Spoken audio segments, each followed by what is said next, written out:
Gusto kong gumaling kaagad para sa inyo ng mga bata. Pinag-igihan niya yung exercise, Mare. Pati ako naka-workout.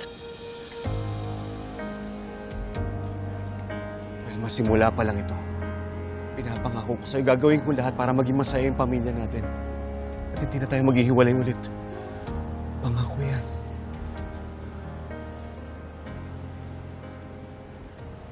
At pumayag si Hazel makipaghiwalay sa'yo? Hindi pa, pero itutuloy ko pa rin yung annulment. Alam ba niya nandito ka? Hindi. Naku, lalong manggugulo yun. Baka sa mga bata niya ibuntun yung galit niya. Pelma, huwag kang mag-alala. Sinigurado ko hindi siya makakalapit sa mga bata bago ako umalis.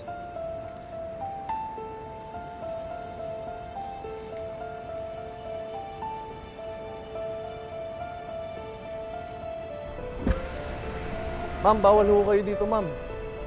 Anong bawal? Pasensya na ho, ibinilin ho kasi sa akin ni Mr. Cruz na huwag kayong papasukin. Ay, kaman. Anong bawal? Hindi, papasok ako. Umas ka dyan, kuya. As dyan. Ma'am, Hindi pwedeng bawal. Papasukin mo ako. hindi ho. Pasensya na ho. Bawal ho talaga. Hindi nga, asawa ko yun nandun eh. Paano bawal? Umas ka sabi dyan. Ma'am, tama na ho. Huwag na ho kayong manggulo dito, ma'am. Hindi ako Pasensya na ho. nagugulo kung papapasukin mo ako. Ma'am, Ano ba? ma'am, pakiusap lang ho. Umas ka Huwag na ho sabi kayong dyan eh. manggulo. Tatawag po ako ng polis. Hindi mo ako Diyan ka lang, diyan ka lang. Ma'am, ma'am, Papasukin tama mo, na ho, ma'am. ma'am. Idedemanda ko siya para matahimik siya. Obstruction of justice yung ginawa niyang pakikipagkuntsaba kay Timo.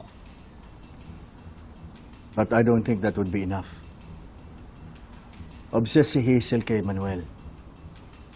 The only thing that would stop her ay kapag bumalik nun si Manuel kay Hazel. Ang gusto mo, balikan ko siya? Yun, di ba? Kasi ang totoo, kaya mo siya dinala dito sa Davao para ilayo sa akin.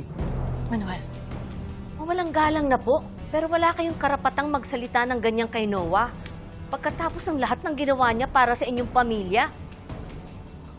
Hindi naman ho sa wala akong utang na loob. Sumusobra na ho eh. Problema ko ng pamilya to, hindi siya dapat nakikialam. I'm sorry to say this, pero ikaw ang problema, Manuel.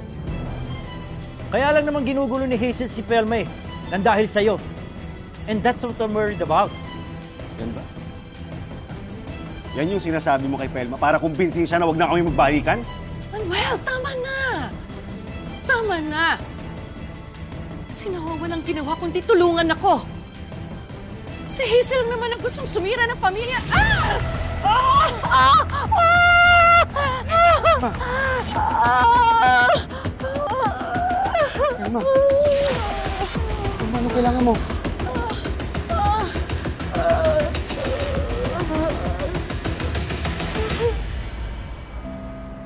Umalis din ho siya, ma'am, nung sinabi kong tatawag ako ng polis.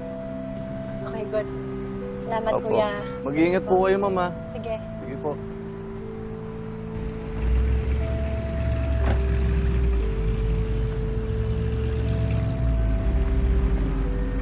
Ate, sabihin kaya natin kila tatay na pumunta na ulit dito si Hazel. Pag-uwi na nila, si Kuya ang tawagan mo. Sabihin mo, mag-ingat sila. Baka sa office sumugod si Hazel. Ah! Miguel! Tumigil ka! Ikaw, labas ka dyan! Labas dito! Bunso, dito ka lang ha. Ano ba problema mo? Nasaan si Manuel, ha? Nasaan si Manuel? Bitawan mo nga ako! Nakita ko sa picture si Manuel na si Everett kasama ng nanay mo. Ano, mag-honeymoon sila? Kuya, si Hazel sinugod ulit kami. Pumarong siya sa daan. Pagkatapos na ako tumban, ha? Kaya nasaan ang tatay mo? Nasaan? At bakit ko naman sasabihin sa'yo, ha? Ano? Ano sasabihin, ha? Ay ko!